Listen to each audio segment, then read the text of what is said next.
As a photographer, curiosity has kind of always been my guide. When it was street photography, it was because I was curious about the ways we interacted with the city. When I got into music photography, it was about making a connection between the artist and the stage and the audience.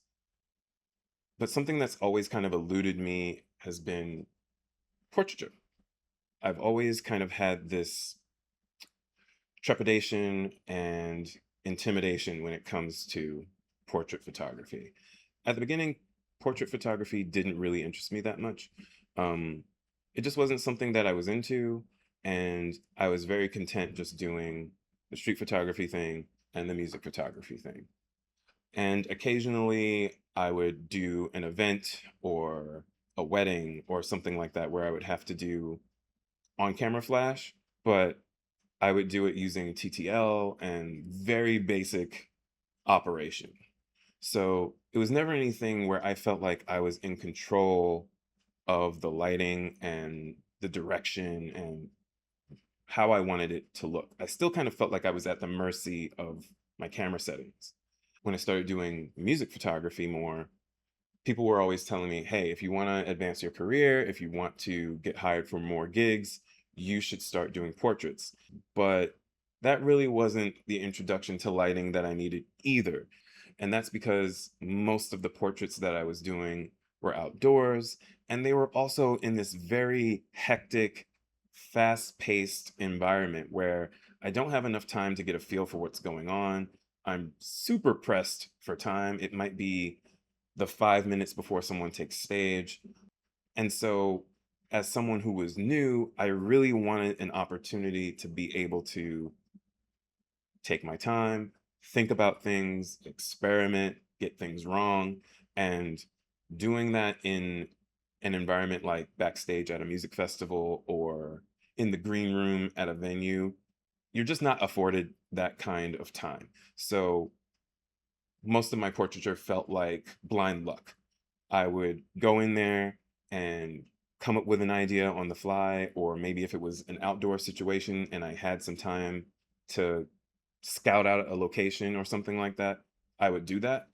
But for the most part, I was just kind of like thinking on my feet and making the best of the few minutes that I'd have. And I got acceptable results, but I didn't feel like I was in control of the results. So I just kind of put portraiture on the back burner. I did it when it was necessary, but I just kind of let it be this boogeyman in my kit. That is until recently, because after all of the photography that I've done, I wanted to learn about lighting. And something that was always kind of elusive to me was spending enough time with equipment that I could figure out. I don't own any lighting or studio equipment, so I really just didn't have the means to practice. And in my head, this all seemed like an exorbitant cost that I was not willing to put up. As it turns out, it's not as difficult as I initially thought. There are studio spaces where you can rent out time, and a lot of times they include professional equipment that you can use. So over the past few months, I have been setting aside some time to go to a studio and play around with the equipment and try some portraits. And I felt like the best way to do that was to ask my friends. So every month or so, I try to hit someone up and ask if they'd like to take some pictures and play around with the equipment. And it's super low stakes. I am investing my own time, my own money, and I am working with people who I trust and who I like, and who are just down to have a friend of theirs play around and experiment with some gear. So I've done it a few times now, and it's been a really interesting experience. So my approach to learning has been very similar to how I tried to learn photography initially, and that is to pare down the number of variables that I am working with. When I first started with photography in general, I used my camera on aperture priority, and that was because I wanted to be able to kind of just change one setting and let the camera do everything else and learn about how that particular setting affected my photo. So with lighting, I had been watching videos by Lindsay Adler and Gavin Hoey, and specifically, I was watching videos from them that were talking about using one or two lights and maybe one modifier. So, how to take pictures using a softbox, how to take pictures using a grid, how to take pictures using gels. And I would take those little bits and pieces and put them together and then start thinking about how I could maybe construct a shoot. Now, I'm still very much in the early phases. I do not claim any expertise, but it's been a very fun experience and I've been satisfied with the results. And also, my friends have been satisfied with the results. It's really nice to be able to experiment and work with people that you genuinely like and have a rapport with, because it allows me to slow down and make mistakes comfortably and just feel like it's a learning experience. There's no pressure of like, man, you have to have a deliverable, you have 5 minutes, you have this, you have that.